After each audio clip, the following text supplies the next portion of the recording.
I was listening to the story about, it was a story of a family in Washington, and the little boy called the Bigfoot the cowboy man. And he had, apparently it had made an effort to steal this kid.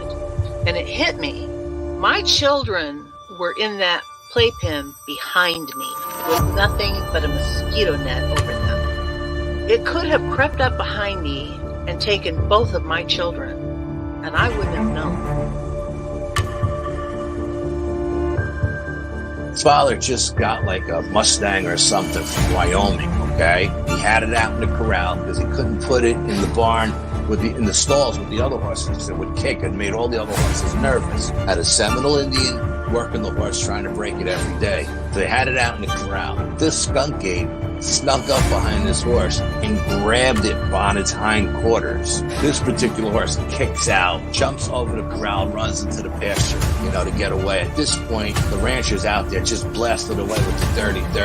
Skunk ape runs into the swamp. I went up there one day after that, or 2 days after that. I went up there and sat in the silence up there, and I'm telling you, man, it was free. It was crazy. There was a crazy vibe up there still. I did what I could to kind of get things under control, but I told her, I said, you need to get off this property. I feel like no matter how strong you are, it's almost like standing in the ocean. You can't stand still without moving your feet. You're going to get knocked over eventually, no matter how strong, whatever. You can't withstand a barrage of weird spiritual energy.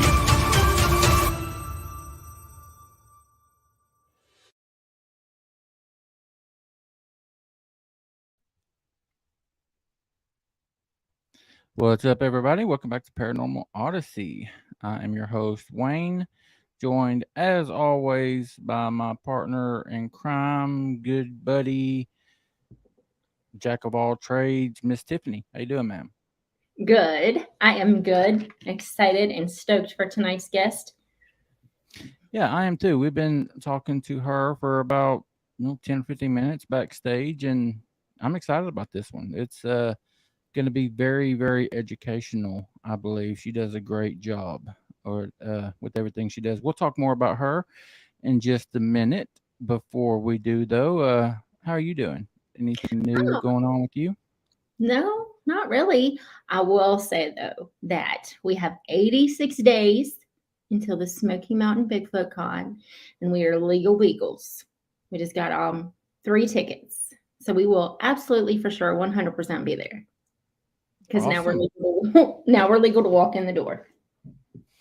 Well, I mean, we've already got the cabin booked and everything, so you were going to be there in the area at least.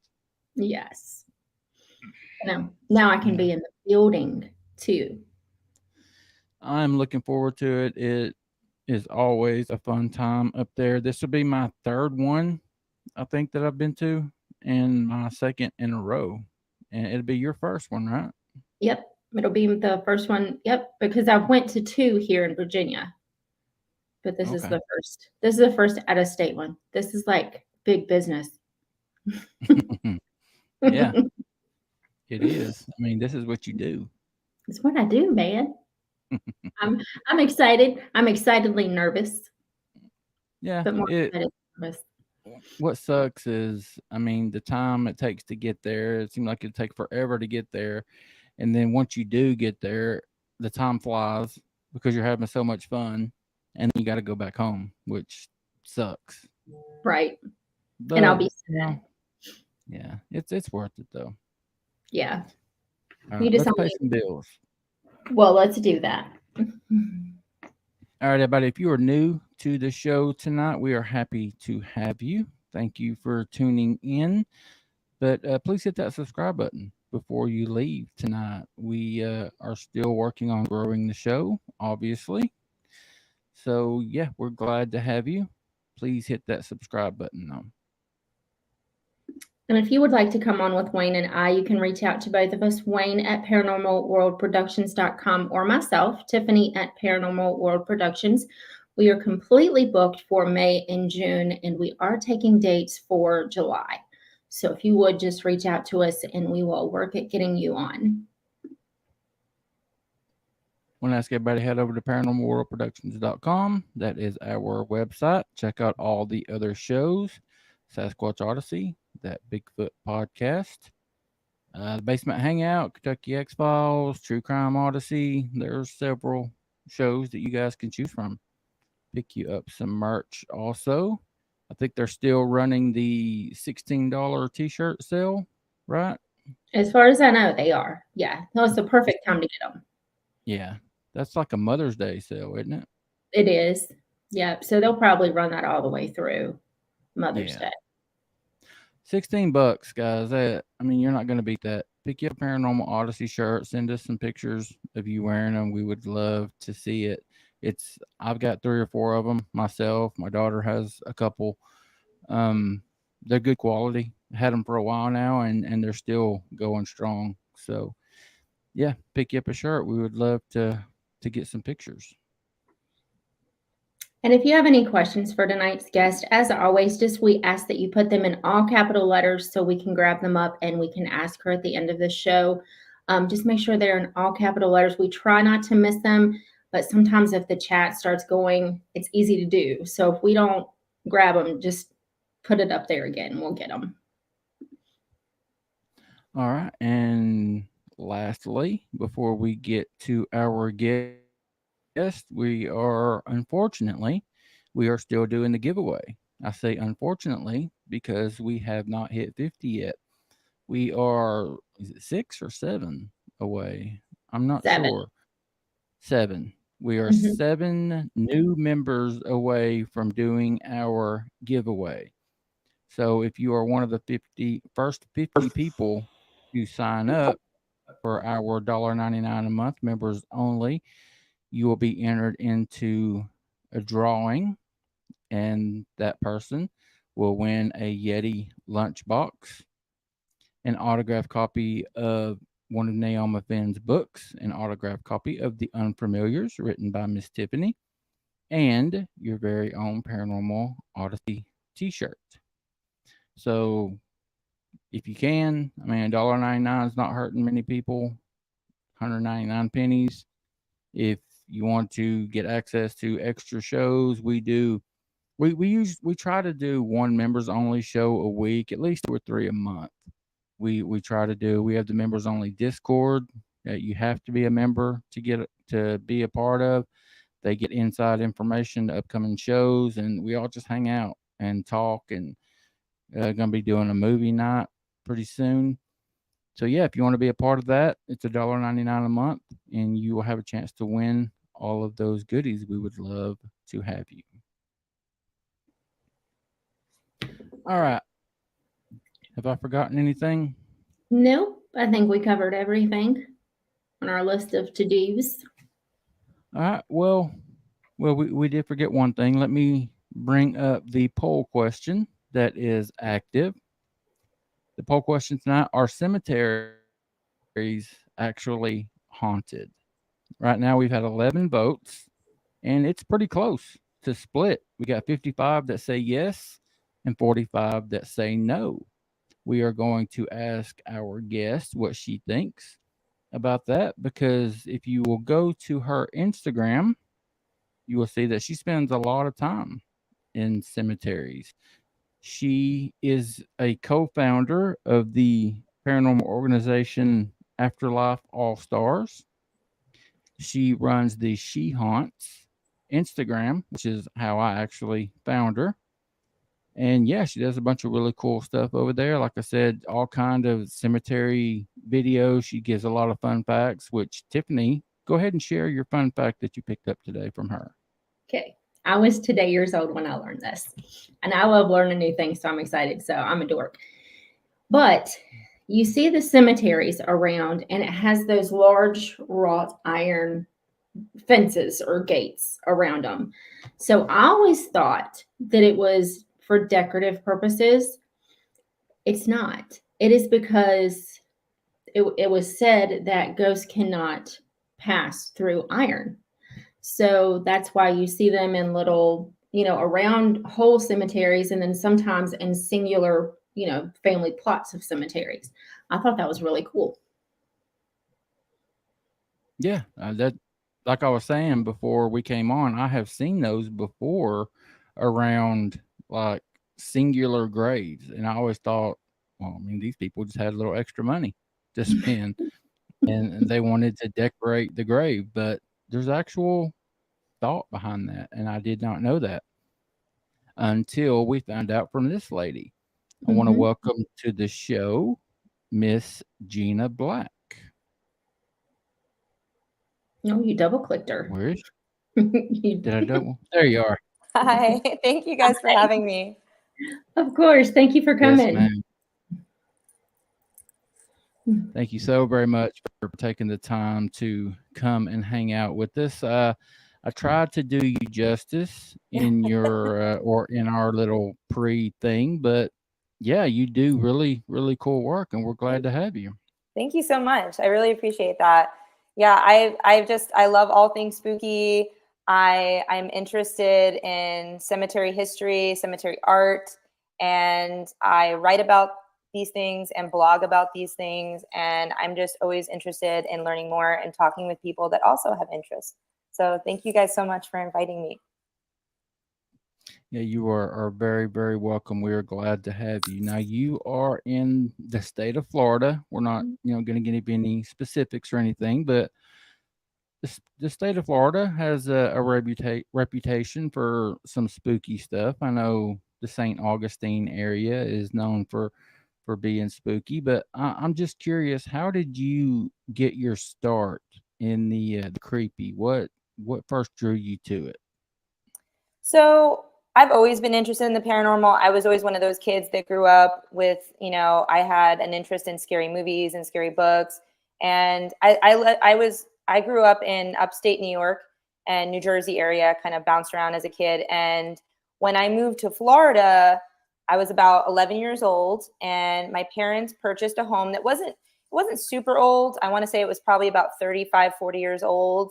And almost immediately after moving into this house, we had paranormal activity. And, the only sort of thought process behind how that could have been was perhaps the previous owners, when we had moved into the house, there was in one of the back rooms evidence that perhaps an elderly person had been living there, maybe a mother-in-law or father-in-law. And we assumed, even though it wasn't disclosed, we assumed maybe that person either spent some of their last days in the house or maybe passed in the house. And it went on for years. And I had a very profound experience when I was in high school, shortly before I moved out to go to college, that really it was so unexplainable and just profound that I wanted to, delve more into it. So I would say after that experience, I started watching, the Ghost Adventures show.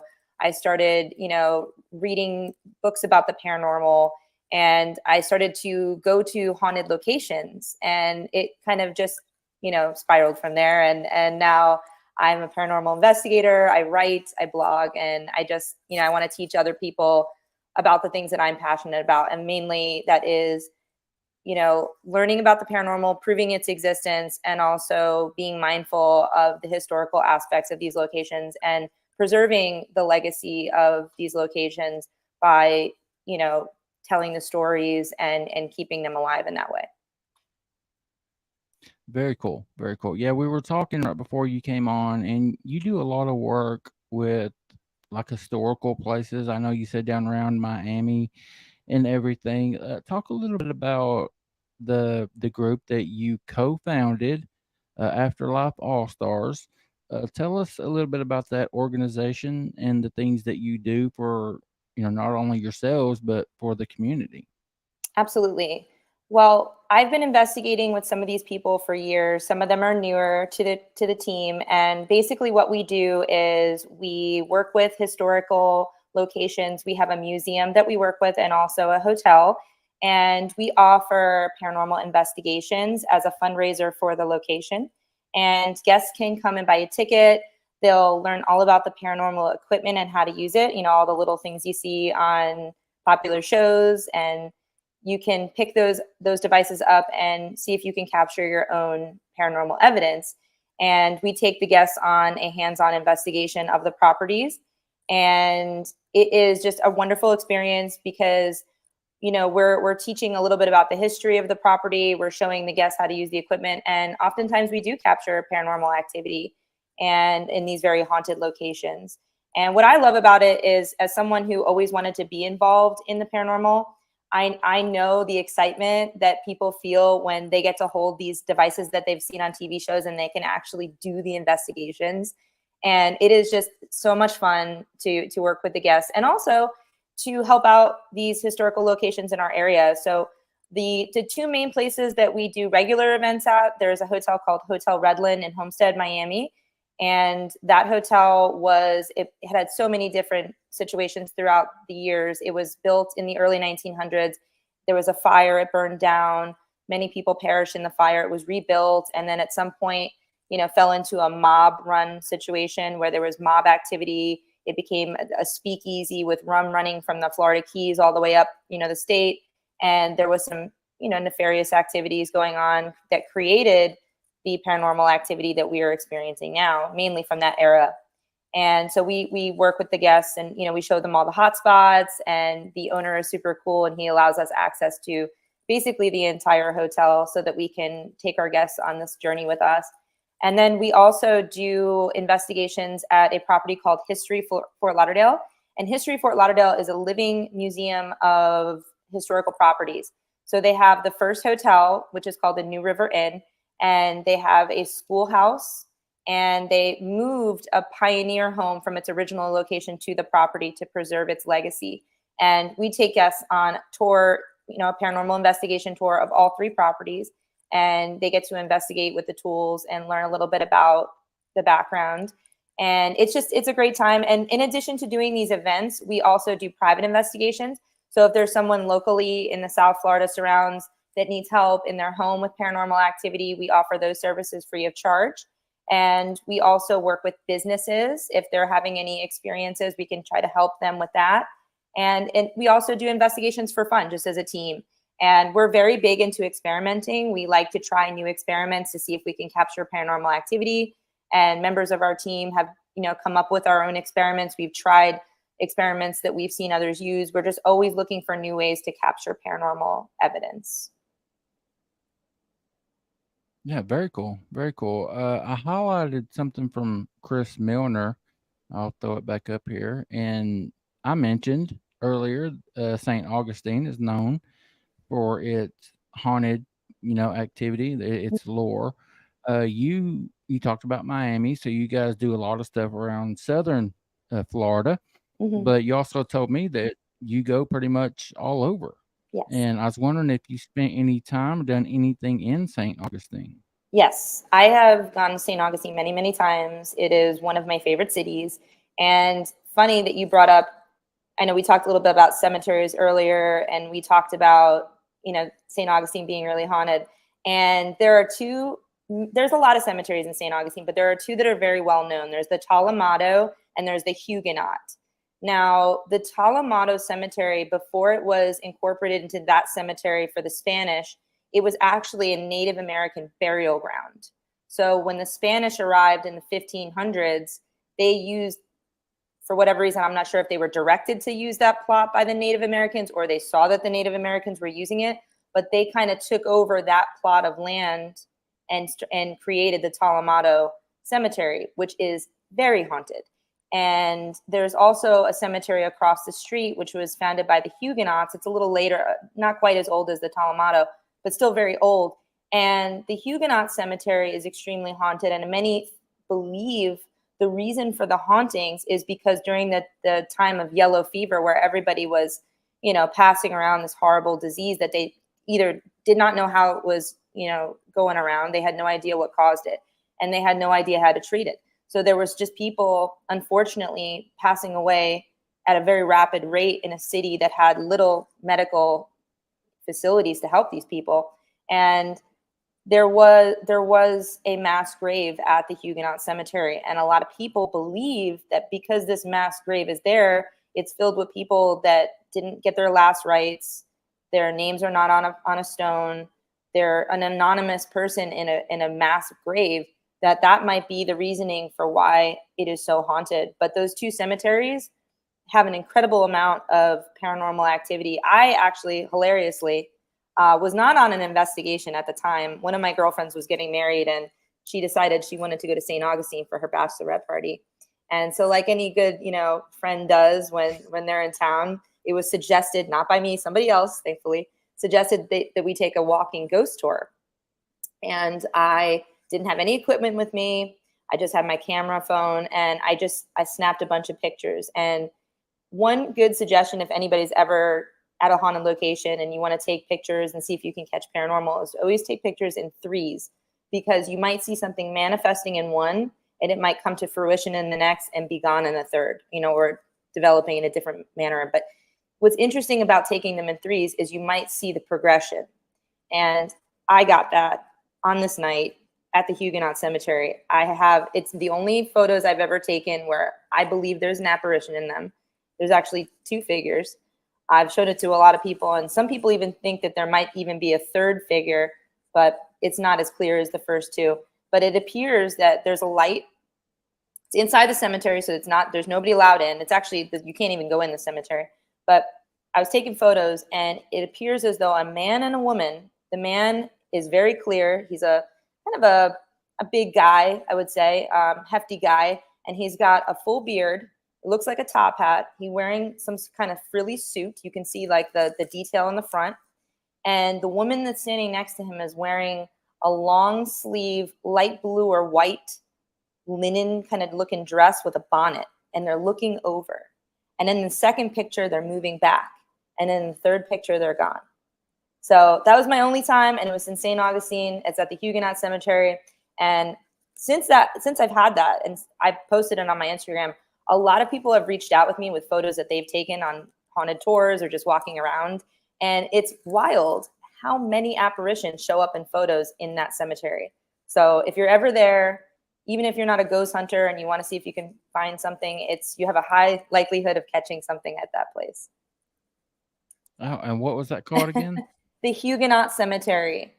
And there's so many haunted places in St. Augustine. I've done many investigations there. I have yet to do the lighthouse. It's one of those things that's hard to get in because they only do it every once in a while, and it's always on a time where I'm not around. But I've done the old jail, and I've done some private investigations up there in private homes, and I've done the fort at night. There's just so many really cool areas, and that you can just walk around. I'm not even paying to get anywhere. You could just walk around the downtown, and there's so many landmarks that are haunted. There's the Castillo de San Marcos, which is the original Spanish fort, and you could walk around the outside at night. And there's also the two cemeteries I mentioned. You could walk around the outside at night. And then there is the city gates. The city gates are said to be haunted by the ghost of a little girl named Elizabeth. And a lot of people think she was one of those victims of the yellow fever. And she was never claimed. And a lot of people think that what happened was because if the authorities found out that somebody in your family had yellow fever, they would come to your house and burn it down as a way of, trying to eradicating this disease. So what it's thought happened is that she died from this yellow fever, and they brought her body out to be claimed, and nobody claimed her body. So a lot of people think that she still haunts the area around the gates because that's where they used to leave the bodies out for people to claim them. And I haven't caught an apparition of her, but there's so many of them online that you can find, and it's pretty neat. God, that's terrible. Well, it is terrible, but what's interesting is as far as the paranormal goes, there's a lot of evidence that you can capture and study. What is it about little girls and Children. paranormal stuff? I mean, anytime you think paranormal, it's not there's a lot of stories about little girls, and I mean that's awful. It is. I think that not the main reason, but one of the biggest reasons that I think we see a lot of children is the fact that, especially during the Victorian era, there was so much happening in terms of medical issues. There was just, diseases were going untreated. Food wasn't, refrigerated properly. People didn't understand And, basically you can't leave food out for too long because you can get food poisoning. There was babies given milk that was spoiled. There's just an unbelievably amount of crazy ways that children could die. And sadly, families would have multiple children and multiple children would pass away in a family. It was pretty, I would say, average. And, if you made it to your teens and 20s, you were doing really well back then. And, if you think about it, if a little kid doesn't understand what death is and doesn't understand what's going on, and they pass suddenly because they had a fever one day and then the next day they pass, they might not know that they're dead. And that's the reality. There was no TV, there was no movies, there was no outlet for them to learn these things. So if your parents didn't talk about it, you wouldn't know. And perhaps that could be a reason why we have so many, because there were so many sudden deaths and because they didn't really know what was happening to them and they didn't really know what to do. So maybe that could be one of the main reasons. But I agree with you. It's a very common theme, and a lot of stories and a lot of sightings would be children. That makes so much sense. When that's the first time I've ever heard it put that way. I've been to a lot of cemeteries. I love cemeteries. I mean, one of the things that drew me to your Instagram was how much stuff you do in cemeteries. And Tiffany and I were talking before you came on tonight. I've always felt at peace in cemeteries. And that was part of the reason why we did our poll question for tonight. Are they actually haunted? I've never experienced anything like scary in a cemetery. And I've been to so many, but there's one in particular I live in Tennessee, and I'm close to the Smoky Mountains up in the Gatlinburg, Cades Cove area. There's cemetery in Cades Cove up in the Smoky Mountains, and there's so many children in that cemetery. It jumps out at you. I mean, you can't help but notice it. And it just makes you think, what happened? Like, why were kids passing away during this time? And so many kids were passing away. And like you said, if you made it to your teens or your 20s, you were really doing something. But the fact that they couldn't refrigerate their food, drinking spoiled milk, they're not getting the nutrition that they need, that makes so much sense. And I've never heard it put that way. And plus there was yellow fever, there was the Spanish flu, there was tuberculosis. There is such an incredible amount of horrible, deadly diseases that we didn't have vaccinations for at the time. And there just wasn't much they understood about them. They didn't know how they were transmitted. They didn't know how to treat them. And oftentimes, if you were a family of 15, in some cases, you have a ton of kids, you're living in this very small quarters and you're all breathing the same bacteria-ridden air. And then all of your other kids would get sick. It was a horrible time, a really dark, dark time. And I find, like, when you go to these places, they are beautiful, but it also helps me kind of put into focus how thankful I am for my health, how thankful I am for modern medicine. And, it's a good way to reflect and remember, because that wasn't that long ago. And I think the average person doesn't really think about it that way, how lucky we are to live in an age where we have access to modern medicine and we have refrigerators and we have all of these wonderful things that we as a society take for granted.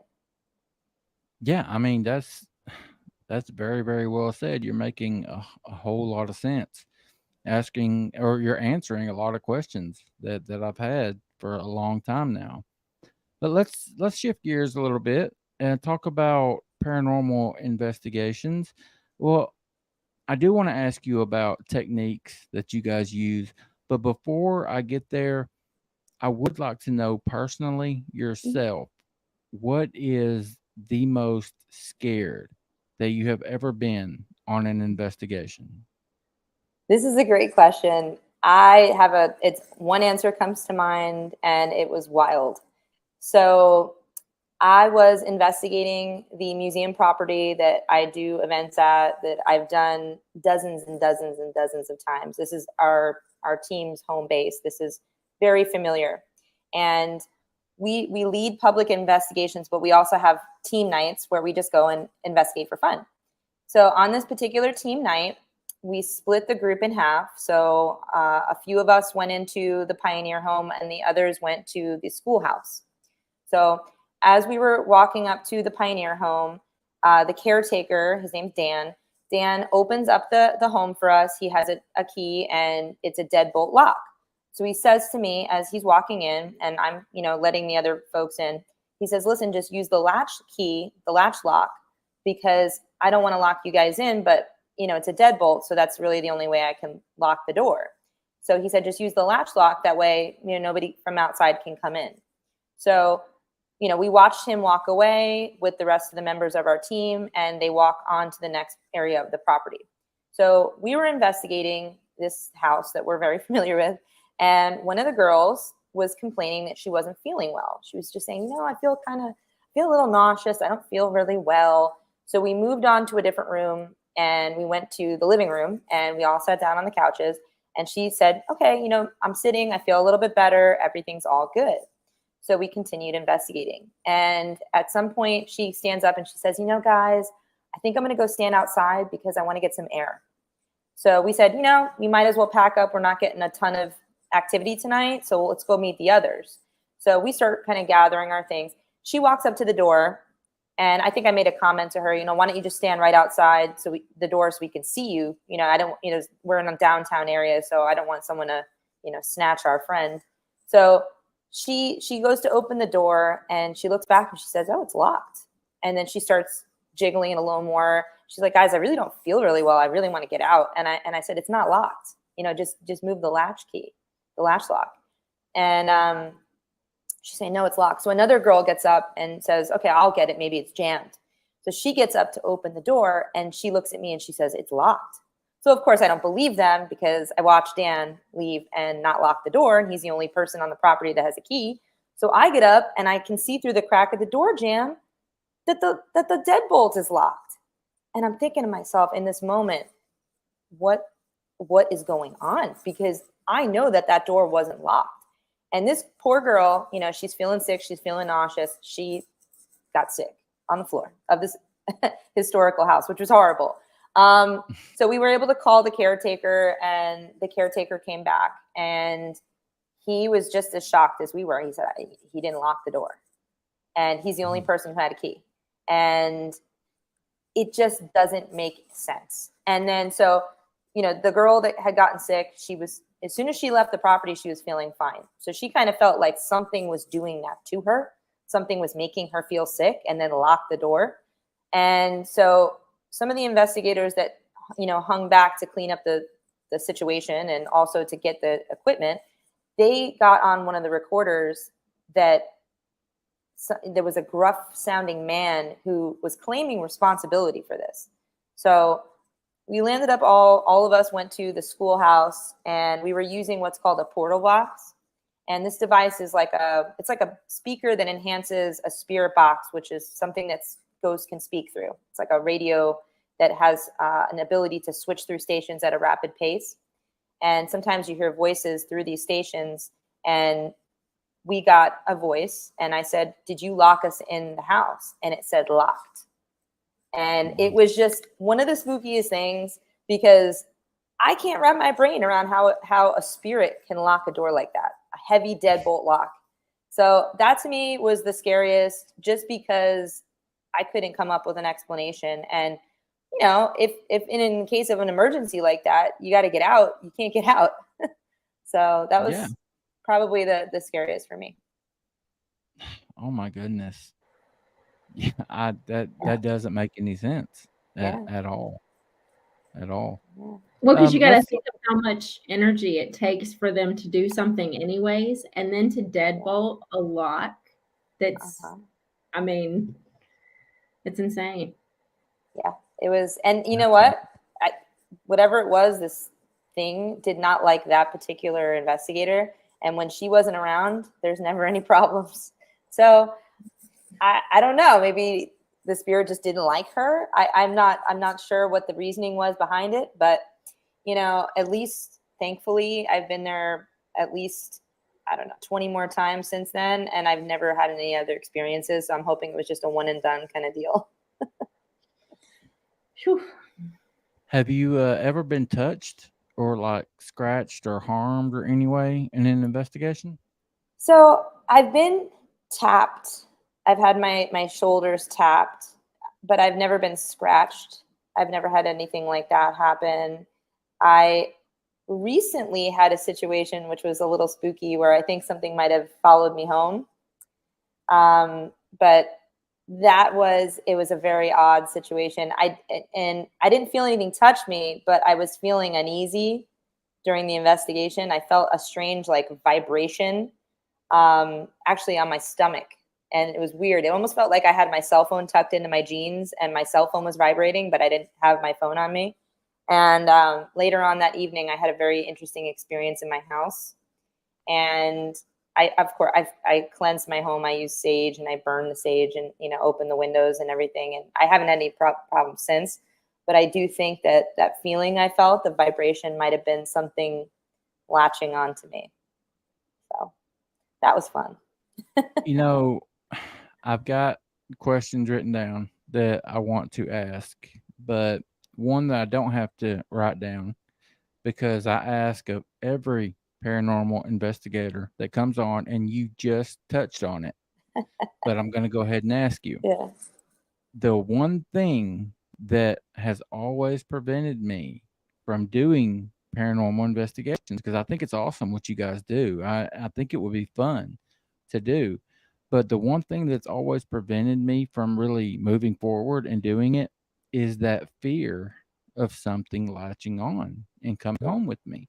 And I ask every one of you guys that come on, has that happened to you, or do you know of anyone that it has happened to?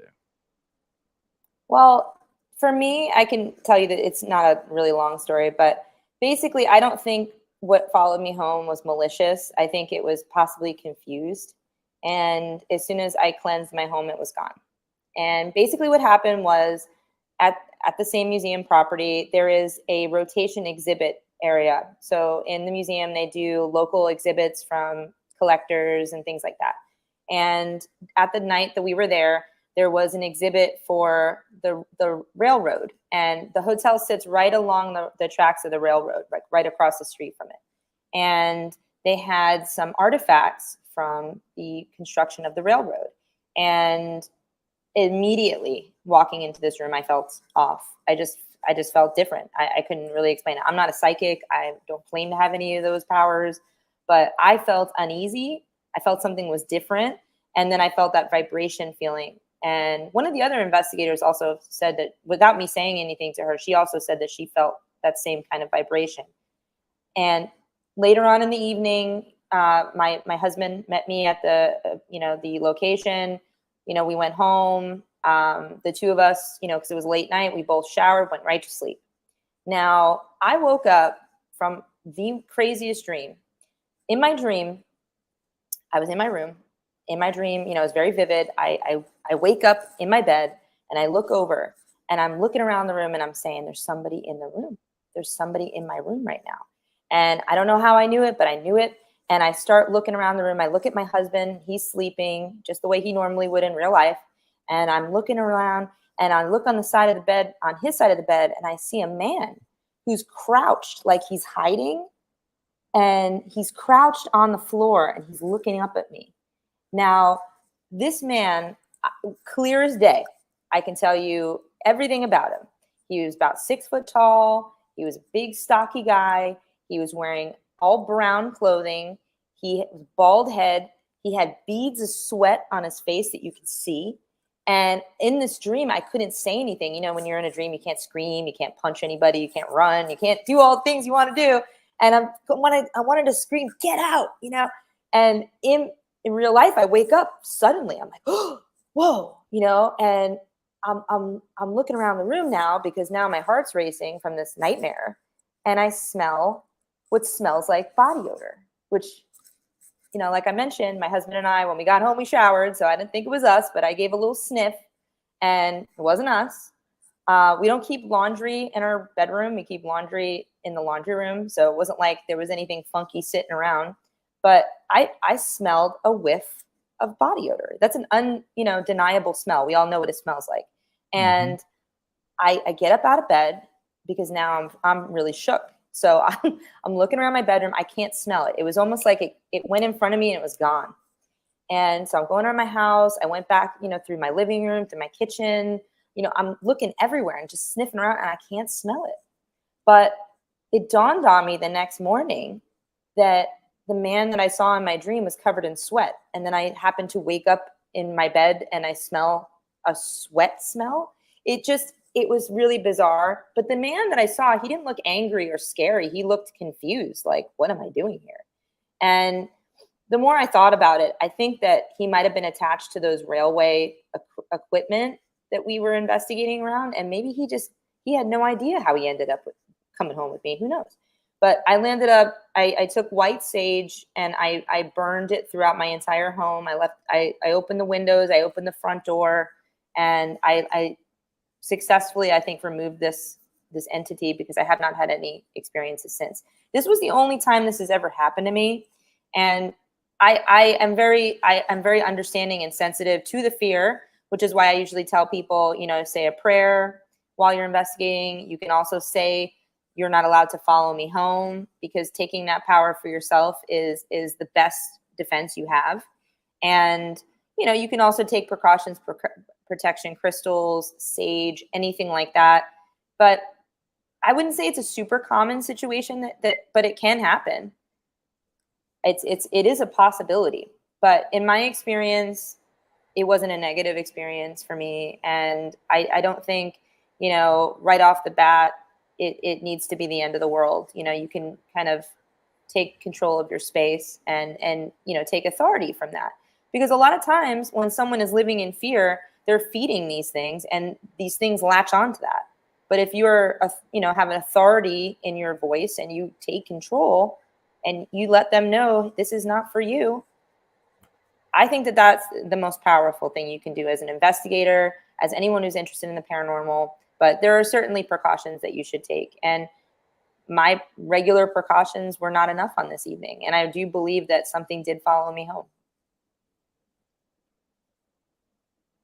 Well, I mean, you just answered another one of my questions, was what we can do if we are doing what you're doing and going out. Are there any ways that we can prevent something from coming home with us? And you kind of just answered that, but you said it probably wasn't enough in this circumstance.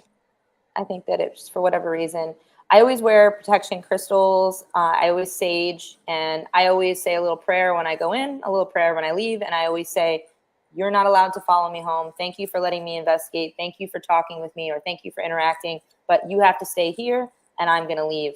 And I've been investigating for years, and this was actually the first time that it happened, and it happened pretty recently, a couple months ago. Okay. Now, have you ever seen a full body apparition? Not with my own eyes, but I would love to.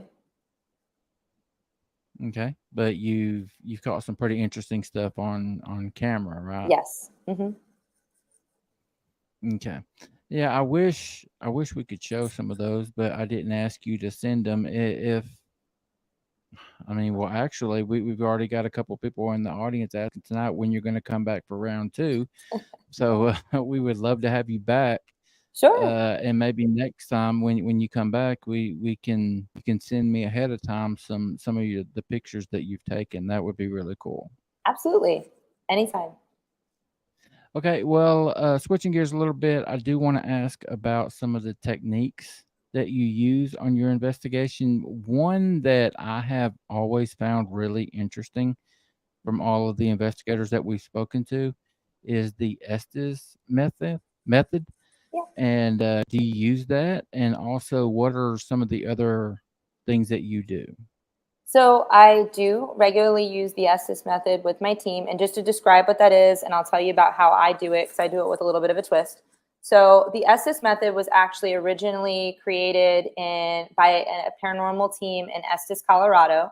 And the idea behind this experiment is an investigator has noise-canceling headphones that go over their ears. The noise-canceling headphones are plugged into what's called a spirit box. A spirit box is a device that shifts through radio stations at a very rapid pace. And the idea is if a word or phrase is heard over multiple radio station sweeps, then it's paranormal. Because if you heard a whole sentence across multiple radio stations, that's not very likely. And what in this experiment, the investigator that has the headphones on also wears an eye mask that blocks the view of everybody in the room.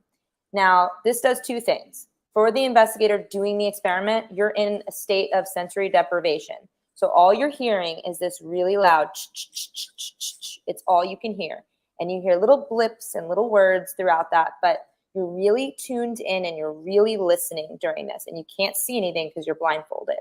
Now, the investigators in the room will ask questions, you know, keeping their voice to a minimum. You don't want to shout because you don't want to accidentally, you know, that person listening with the headphones, you don't want them to hear the questions. So you want to ask questions like, is there anybody here? You know, who are we speaking with? And the person listening to the headphones, if they hear anything through the spirit box, will respond. So the idea is if the conversation is intelligent with responses, then it could be paranormal. Now, some people are very much, you know, we use our energy in this situation because we're acting almost like a tuning fork, right? We're acting as in this energy center for the spirits to speak through. Now, whether this has any, you know, extra juju for the experiment, I don't know, but it does seem to work very well in many haunted locations. And it is an experiment that is done by numerous teams all across the world. And it's a tried and true, interesting situation. The only thing that you can fall, I guess, victim to is if the person who's doing the experiment is not being honest. So if the person who's listening to the headphones, you're trusting that that person is being honest and only speaking what they hear through the spirit box. But some sneaky people that just want to get a rise, they might make up a word or make up a phrase to sweeten the situation. And we've had that happen on investigations where I'm like, that person's lying. That person's lying. They're making that up. And you can tell because usually when you hear a word or a phrase through the spirit box, it's a very quick thing. You're not going to hear like, he went down the street and went to the bar. You're not going to hear that. You're going to hear, I'm here. Go away. Like you're hearing these, you know, it's very quick. So you can kind of spot the fakers, in my opinion. And if we see that, we usually shut it down. We're like, nope, we're not doing that. But, you know, it is one of those experiments. There is a little room for people to create some false evidence. But I think for the honest investigator who's really, truly trying to do it for the right reasons, it's a wonderful experiment to try, and I highly recommend it. Now, I'm just going to mention how I use the Estes method in an experiment that I do with my team. So I think I mentioned I'm an artist. I'm a photographer. I'm someone who's very interested in the arts. I've always used this ability, you know, throughout my life, and I love creating. So I thought, what the heck, you know, maybe I'll bring a sketchbook with me during this session. And because I've seen a lot of people do what's called automatic writing. And automatic writing is when people can kind of tune in to the spirit realm and just let their hand move and draw what, you know, what comes to mind. So I figured, I'm not a psychic, but I'm an artist and I'm in the sensory deprivation. So why not try bringing a sketchbook? So headphones, eye mask, you know, in a spirit box. And I perform the same experiment that everybody else does. I speak what I hear. But what I try to do is put myself in the space of, you know, just kind of relax my mind, relax my body. And I just draw whatever comes to my mind's eye. So maybe I'm in the session and I'm hearing this loud, you know, noise. And the first thing that pops into my head is the image of a face. So I'll draw the face. And I'm blindfolded, so obviously it's not going to be great, but I'll draw whatever comes to my mind's eye. And, or I'll draw, you know, a set of stairs, and then I'll circle a stair. And what we started doing with this experiment was we were using it in terms of the place we were. So for example, if I'm in the Pioneer home and I'm doing this experiment and I'm drawing stairs and I'm circling a step, one of the investigators put a light sensor on the stairs and it went off on that step. So now we're using multi-devices to show paranormal activity. So now it becomes multifaceted. So you have a paranormal experience that you now have multiple dimensions of how you can show the existence of it. So I'm doing the spirit box. I'm just drawing whatever's coming to my mind's eye as I'm hearing this sound. And then they're able to catch something moving up the stairs in the exact location that I just drew blindfolded. So it's really cool. And you don't have to be an artist to do it. We've actually done this experiment with people that that claim that they're not artists. And an interesting thing that happened with one of the friends of our team, he's a bar owner in Hollywood, Florida, and he wanted to try this because he saw me do it. He saw, what's going on with the team, and he said, let's try it. So he sat down with a sketchbook, and he was just it looked like he was scribbling. But the conversation that we were having during this session, the word mother came up, milk. There was all these words that were pertaining to maybe a mother talking to a child. And when we looked at his sketch and we turned it around, it actually said mom. And it's there. The words were there. And he had no idea. I just thought I was just drawing a circle, but it actually said mom. And we've had other people do it, and you get really interesting results. Is it paranormal? I'm not sure, but sometimes the evidence lines up, and it's an interesting thing to explore. Wow. That's cool that you did that. I've never heard of anybody doing that. So it's cool that you can capture that not only in words, but in picture as well. Yeah. The pictures, it's like they're interesting to see. And sometimes they line up with the locations. We did a investigation at the site of a serial killer. And what was interesting about this was, I was looking at the drawings later on, and one of the drawings I drew, looked kind of like a face, but over the eyes, it was all scribbled out. And I'm going, I don't know what that means. And one of the girls that I was investigating with, she had just listened to a podcast to kind of, about this serial killer. And she goes, Gina, when he was in prison, after he did all these killings, he wrote a song called he wrote a poem called Flies in Her Eyes. And he drew these pictures of girls with their eyes gouged out. She's like, that looks like what you drew. And that to me was pretty wild because I'm at the site of the serial killer where he would take these girls, and I'm drawing something, and then we look at it back to back to something I had no knowledge of, and it looked pretty close. That's creepy. Is it paranormal? I mean, I don't know. I'm a paranormal investigator. Don't get me wrong. I believe in the paranormal, but I try to be skeptical, and I try to look at things from different angles. And, I'm trying new experiments because I want to see what sticks, what works. And it's just one of those things that I really do recommend that people try it if you have the chance, and you might get some really cool evidence. Yeah, very cool. Very cool. All right, we are at like almost 53 minutes. So what we are going to do real quick is try to do a rapid fire. We have several questions. So if you don't mind, we will go through some of those real quick. Sure, no problem. The first one is from my buddy Troy. Do you believe that anywhere or anything can be haunted? Well, I think as far as anywhere, yes, it depends on the imprint of what happened at that location. And sometimes people imprint their energy on a location because they were stressed out or something very traumatic happened to them. And that moment in time becomes imprinted on a location. It might not be intelligent. It might almost be like a movie that replays. Sometimes people have a traumatic experience and they get stuck in a location. So that could really happen anywhere.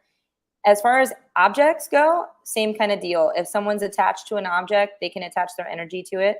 You see it very commonly with toys because, as I mentioned earlier, kids, if they die suddenly and they don't know they're dead, they're going to latch on to their favorite thing, which might be the teddy bear or the doll. And that's a really common thing to see in a haunted place. So. Okay.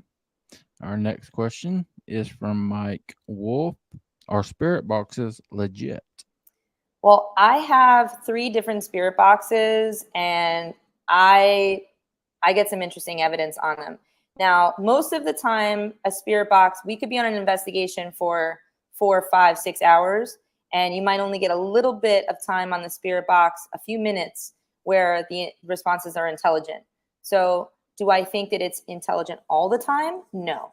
But if you're asking pointed questions and you're getting exact responses, things that are, that pertain to that area you're in. For example, if you say you're in someone's home and, a historic home, and you say, who's here, and you get Ivy Stranahan, and that's the name of the person that lived there, that's pretty legit, because that's not going to be a phrase that comes over the radio stations normally. So that is what I would say, is that when you watch paranormal shows and you watch YouTube channels and you watch any clips that we put online, we're there for hours and hours, but you're only seeing like 30 seconds to a minute. So I would just say take that with a grain of salt. But I do think that spirit box are interesting. And depending on how you set the pace of the spirit box, you might be able to hear them better on certain frequencies, which, is different based on the model. But the three that I use the most are the SB7, which is the industry standard. That's a really good spirit box to have. You can pick one up for under $100. S box is also really cool. It has a nice built-in speaker. And then I just got the SB7 Spirit Box Pro, which just came out. And I highly recommend, but for around $100, can't hurt. It's not too expensive to get started. Now, what about the ones on the cell phones, like Necromancer and Spirit Talker? I'll be very honest with you. I'm very skeptical of cell phone applications. Cell phones emit electromagnetic frequency, and a lot of these apps don't work if you turn off the airplane mode setting. If you turn off airplane mode setting, you're not going to get those EMF disturbances. EMF can affect all kinds of devices. So it's usually best on an investigation to have the cell phone on airplane mode so it doesn't affect everything. Unless you have an offline app, I don't think I would trust it. I've seen some interesting things on apps, so I'm not going to say with 100% certainty that they're faking it, but I just feel like if someone's programming that, there's a lot of chance for there to be bogus information coming through.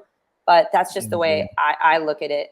But I have seen some interesting evidence that people have caught on cell phone apps. So if that's what works for you, and that's great. So I don't want to make anyone feel like their investigative tools are not good. It's just, I'm just skeptical of them, I guess. Yeah. I myself am extremely skeptical of anything you can get on an app, because just the stuff that I've seen, and I won't go into that, but I agree with you 100%. All right, we're going to go to the next one, Miss Naoma Finn. Do you ever worry that some of the investigative tools that are readily available to everyone are being misused, thus inadvertently allowing evil things to escape?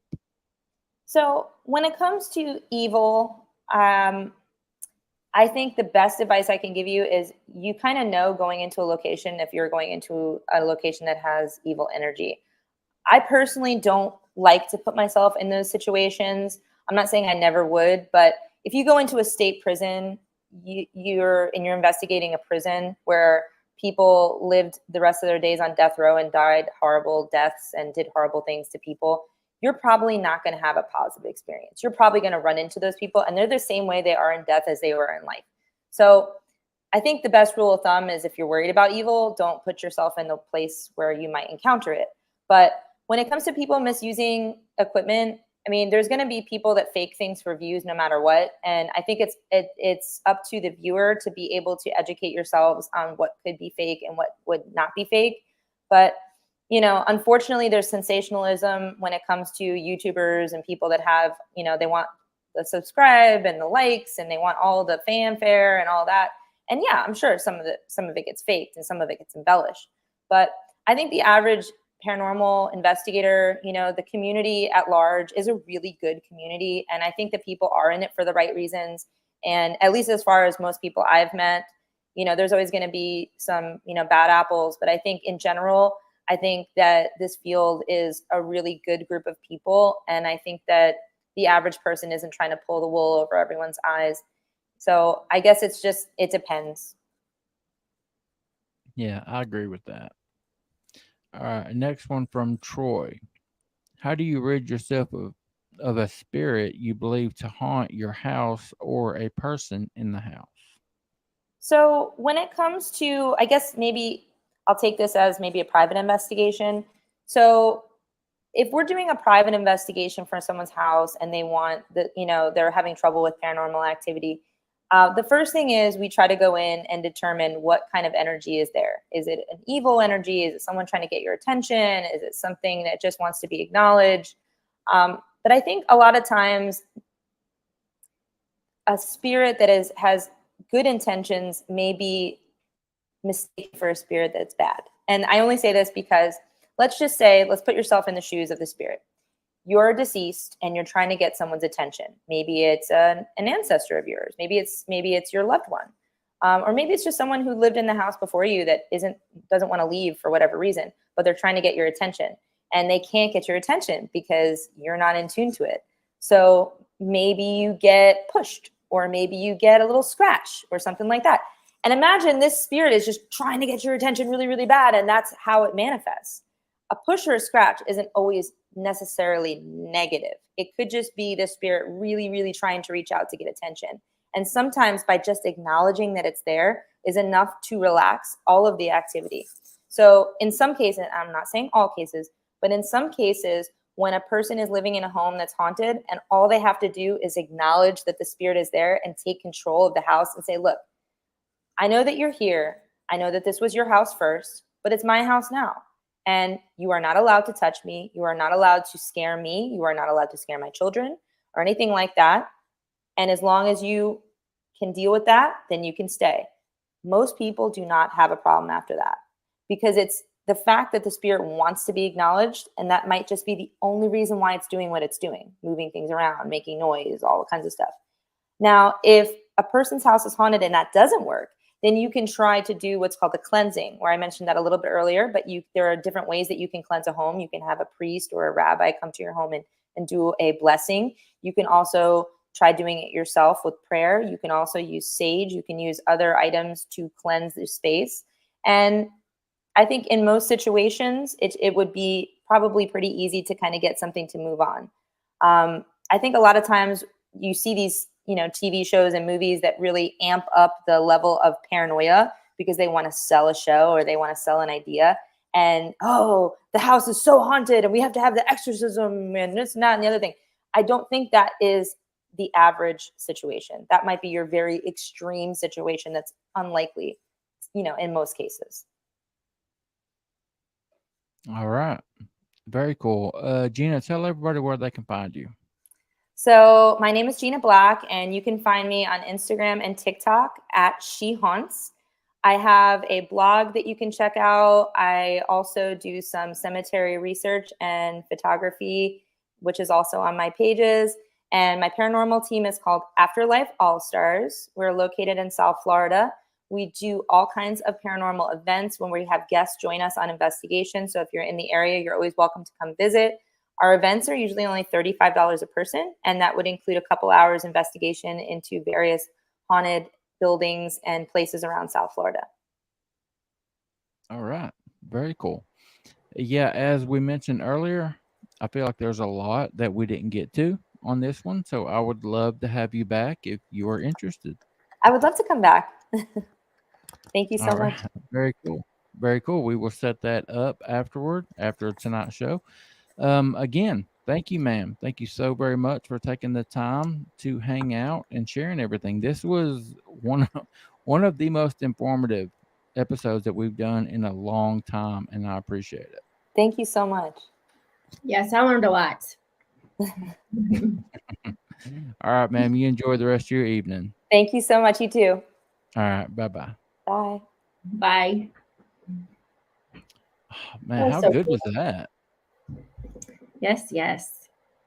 God, that was so informative. I wasn't expecting to get so much information crammed in to that hour, but man, that was awesome. Good stuff. I can't wait to have her back. I know. And when you have somebody who knows their stuff, I mean, it's like an information avenue. I know. I didn't speak. I was just listening. You need to speak up more, woman. But she's so good at talking about what it is she does. Like, I did speak some, but I was just so enthralled with what she was talking about because I love it.